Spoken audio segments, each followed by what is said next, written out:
मेरी कक्षा में पढ़ने वाली नीतू मेरे बेंच से दाईं वाली पंक्ति में 2 बेंच आगे बैठती थी। वह दिखने में साधारण, पर उसमें दूसरों से हटकर कुछ ऐसा आकर्षण था कि जब मैंने पहली बार उसे देखा तो बस देखता ही रह गया। वह अपनी सहेलियों के साथ हंसती खिलखिलाती रहती और मैं उसे चोरी छिपे देखता रहता। नीतू मेरी ज़िंदगी में उम्र के उस मोड़ पर थी जिसे किशोरावस्था कहते हैं और जो जवानी की पहली सुबह के समान होती है। उस सुबह की रोशनी बनकर आई थी। वह उस सुखद परिवर्तन ने मेरे जीवन में जैसे रंग भर दिया था। मैं हमेशा अपने में मस्त रहता, पढ़ाई में भी मेरा ध्यान पहले से अधिक रहता।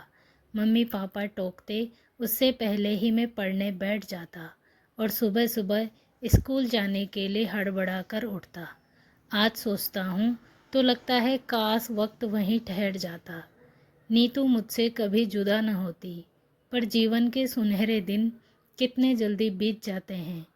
मेरा स्कूली जीवन कब पीछे छूट गया पता ही नहीं चला। मैट्रिक की परीक्षा के बाद नीतू जैसे हमेशा के लिए मुझसे जुदा हो गई। मैं उसके घर का पता जानता था, लेकिन जब यह पता चला कि नीतू कॉलेज की पढ़ाई के लिए अपने मामा के यहाँ चली गई है, तो मैं चाहकर भी कुछ नहीं कर पाया। मेरे पास कुछ था तो बस उसकी यादें, उसके लिखे खत और स्कूल में मिली वह तस्वीर जिसमें साथ पढ़ने वाले सभी विद्यार्थी और शिक्षक एक कतार में खड़े थे और नीतू एक कोने में खड़ी मुस्कुरा रही थी। मैं नीतू की यादों में खोया डायरी के पन्ने पलटता जा रहा था।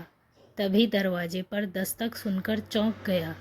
नजरें उठाकर देखा तो सामने सुनैना खड़ी थी। अचानक उसे देखकर मैं हड़बड़ा गया। कहिए क्या बात है? मैंने डायरी बंद करते हुए कहा। क्या मैं अंदर आ सकती हूँ? सुनैना मेरी मनस्थिति भांपकर मुस्कुराते हुए बोली। हाँ हाँ, आइए ना, बैठिए। मैंने जैसे शर्माकर कहा। मैंने आपको डिस्टर्ब कर दिया शायद। आप कुछ लिख रहे थे? सुनैना डायरी की ओर देख रही थी। बस डायरी है, मैंने डायरी पर हाथ रखते हुए कहा। अरे वाह, आप डायरी लिखते हैं? क्या मैं देख सकती हूँ?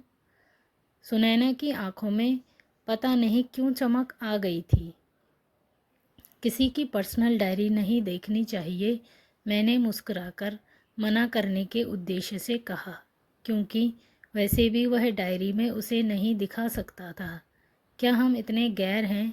सुनैना नाराज़ तो नहीं लग रही थी, पर अपने चिर परिचित अंदाज में मुंह बनाकर बोली। मैंने ऐसा तो नहीं कहा।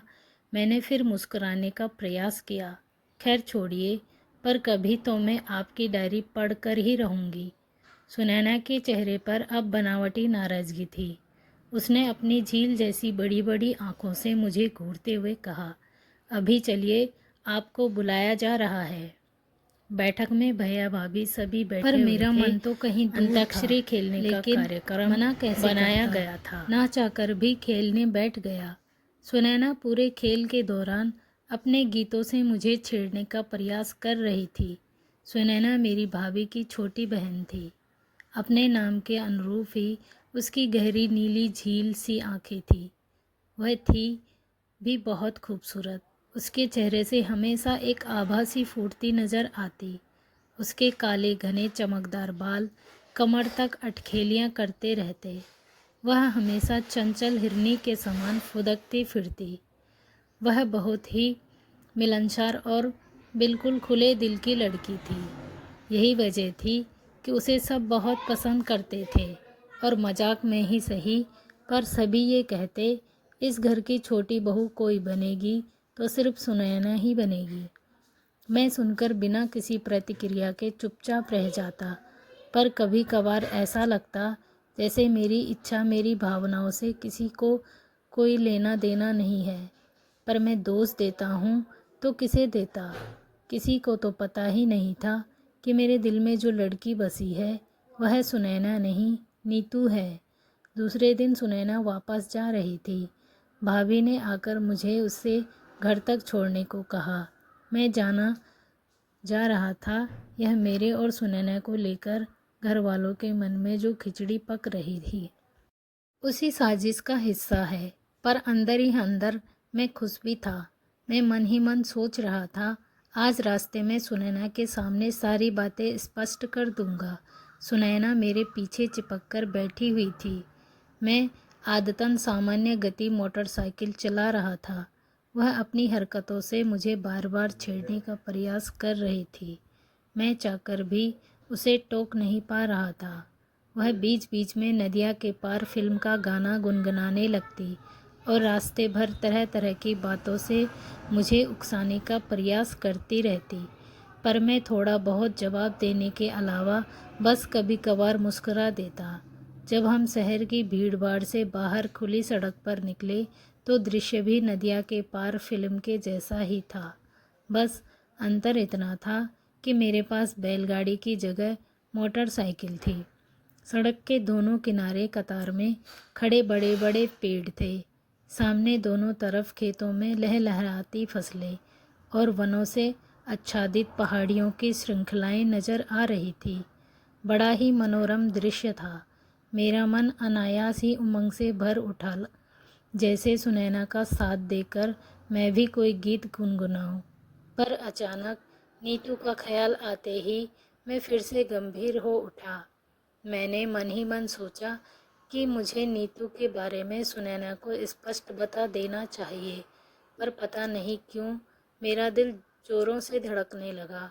बहुत कोशिश के बाद किसी तरह खुद को संयम करते हुए मैंने कहा, सुनैना जी, मैं आपसे एक बात कहना चाहता हूँ। जी। शायद सुनैना ठीक से सुन नहीं पाई थी।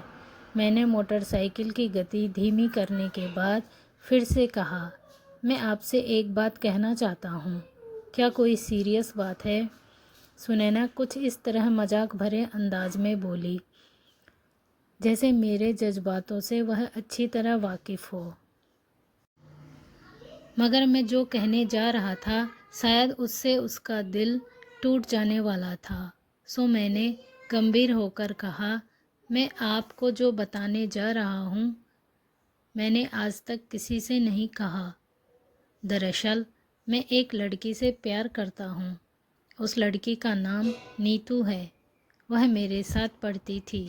हम दोनों एक दूसरे को बहुत चाहते हैं और मैं उसी से शादी करना चाहता हूँ। आप कहीं मजाक तो नहीं कर रहे? सुनैना को मेरी बातों पर यकीन नहीं हो रहा था। यह मजाक नहीं, सच है, मैंने फिर गंभीर होकर कहा। मैं यह बात बहुत पहले सबको बता देना चाहता था, पर कभी हिम्मत नहीं कर पाया। दरअसल मैं इस बात से डर जाता था कि कहीं घर वाले यह न समझ लें कि मैं पढ़ने लिखने की उम्र में भटक गया हूँ। पर अब मेरे सामने कोई मजबूरी नहीं है। मैं अपने पैरों पर खड़ा हो चुका हूँ। शशि जी, आप सचमुच बहुत भोले हैं। इस बार सुनैना के लहजे में भी गंभीरता थी। वह मुस्कुराने का प्रयास करती हुई बोली, एक तरफ आप प्यार की बातें करते हैं और दूसरी तरफ रिएक्शन के बारे में भी सोचते हैं। ये बात आपको बहुत पहले सबको बता देनी चाहिए थी। मुझे पूरी उम्मीद है कि आपकी पसंद सबको पसंद आएगी। फिर बात जब शादी की हो तो मेरे विचार से अपने दिल की ही बात सुननी चाहिए, क्योंकि यह पल दो पल का खेल नहीं, जिंदगी भर का सवाल होता है। सुनैना सहजता से बोल गई। ऐसा लग रहा था जैसे मेरे मन की बात जानकर उसे कोई खास फर्क न पड़ा हो। इस तरह उसके सहयोगात्मक भाव से मेरे दिल का बोझ जो एक तरफ से उसको लेकर था उतरता चला गया। सुनैना को घर छोड़कर लौटते वक्त मेरे मन में हल्कापन था, लेकिन अंदर कहीं एक खामोशी भी छाई हुई थी। पता नहीं क्यों सुनैना की आंखों से जो दर्द विदा लेते वक्त झलका था, मुझे बार बार अंदर ही अंदर कचोट रहा था। रात को खाना खाकर मैं जल्दी ही बिस्तर पर लेट गया, क्योंकि सुबह किसी भी हालत में मुझे नीतू के पास जाना था। लेकिन नींद आ ही नहीं रही थी। बस करवटें बदलता रहा। मन में तरह तरह के विचार आ जा रहे थे। इसी उधेड़बुन में कब नींद आ गई पता ही न चला। सुबह घर के सामने स्थित पीपल के पेड़ के आवाज़ आ रही थी। चिड़ियों की चहचहाट से मेरी नींद खुली। चादर हटाकर देखा तो सुप्रभात की लाली खिड़की में लगे कांच से छन छन करके कमरे में आ रही थी। आज शायद मैं देर से सोने के बावजूद जल्दी उठ गया था, क्योंकि देर होने पर माँ जगाने ज़रूर आती थी। मैं उठकर चेहरे पर पानी छिड़क कर कुल्ला करके अपने कमरे से निकला। बैठक में मेज पर अखबार पड़ा हुआ था। आदतन अखबार लेकर कुर्सी पर बैठ गया और हमेशा की तरह अखबारों की हेडलाइन पढ़ते हुए अखबार के पन्ने पलटने लगा। तभी अचानक मेरी नज़र अखबार में छपी एक खबर पर अटक गई। मोटे मोटे अक्षरों में लिखा था, थाना परिसर में प्रेमी प्रेमिका परिणय सूत्र में बंधे। हेडलाइन पढ़कर मेरा दिल धक से रह गया। नहीं, ऐसा नहीं हो सकता। खबर कोई अनोखी या विचित्र थी, ऐसी बात न थी। लेकिन जो तस्वीर छपी थी, मैंने एक दीर्घ विश्वास लेकर पढ़ना शुरू किया। वह नीतू ही थी। खबर में उसके घर का पता ठिकाना स्पष्ट रूप से लिखा था। यहाँ तक कि वह लड़का भी उसके मामा के मोहल्ले का ही था। दोनों के बीच 2 साल से प्रेम चल रहा था। घर वालों के विरोध के चलते दोनों भागकर थाने आ गए थे। खबर पढ़कर मैं सन्न रह गया। मुझे अब भी यकीन नहीं हो रहा था कि नीतू ऐसा कर सकती है। मैंने मन ही मन अपने आप से ही प्रश्न किया, अगर इस लड़के के साथ यह उसका प्रेम है तो 4-5 साल पहले मेरे साथ जो हुआ था वह क्या था? क्या 4-5 साल का अंतराल किसी के दिल से किसी की याद, किसी का प्यार भुला सकता है? मैं उसे हर दिन हर पल याद करता रहा, उसकी तस्वीर अपने सीने से लगाए रहा और उसने मेरे बारे में तनक भी ना सोचा। क्या प्यार के मामले में भी किसी का स्वभाव ऐसा हो सकता है कि उसका विश्वास करने वाला अंत में बेवकूफ़ बनकर रह जाए? मैंने तो अब तक सुना था प्यार का दूसरा नाम इंतज़ार भी होता है, पर उसने मेरा इंतज़ार नहीं किया। मेरा मन घृणा और दुख से भर उठा। मैं किसी तरह खुद को संभालते हुए अखबार को कुर्सी पर ही रखकर धीरे धीरे उठा और अपने कमरे में जाकर फिर बिस्तर पर लुढ़क गया। ऐसा महसूस हो रहा था जैसे मेरे अंदर थोड़ी सी भी जिजीविषा शेष न हो, जैसे मैं दुनिया का सबसे दीन आदमी हूँ। आंखों से अपने आप आंसू छलक रहे थे।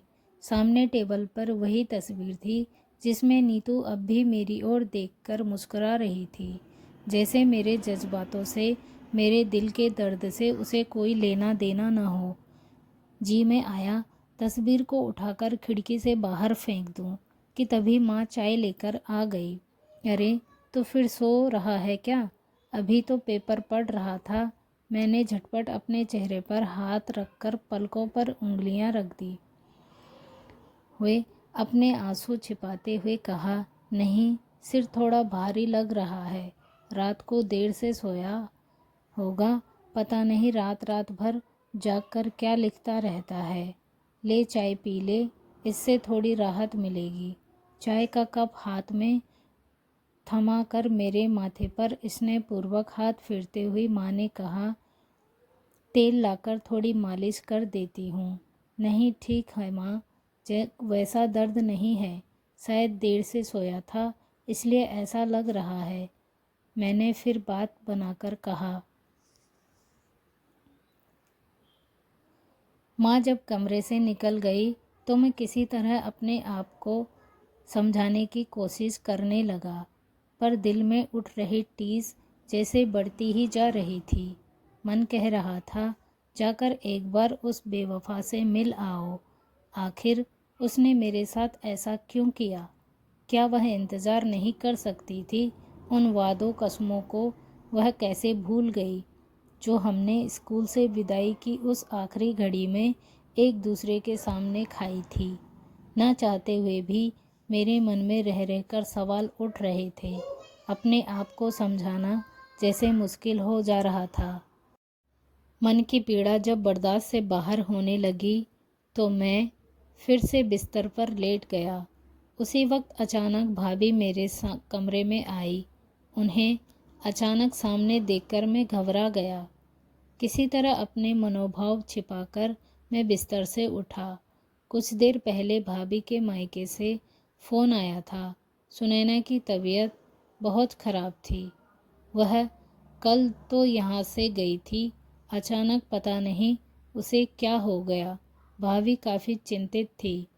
भैया को ऑफिस के ज़रूरी काम से कहीं बाहर जाना था, इसलिए मुझे भाभी के साथ सुनैना को देखने जाना पड़ा। सुनैना बिस्तर पर पड़ी हुई थी। कुछ देर पहले डॉक्टर दवा दे गया था।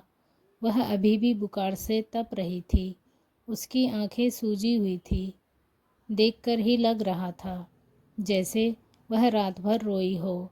मैं सामने कुर्सी पर चुपचाप बैठा था। भाभी उसके पास बैठी उसके बालों को सहला रही थी। सुनैना बोली तो कुछ नहीं, पर उसकी आंखों से छलछला रहे आंसू पूरी कहानी बयान कर रहे थे।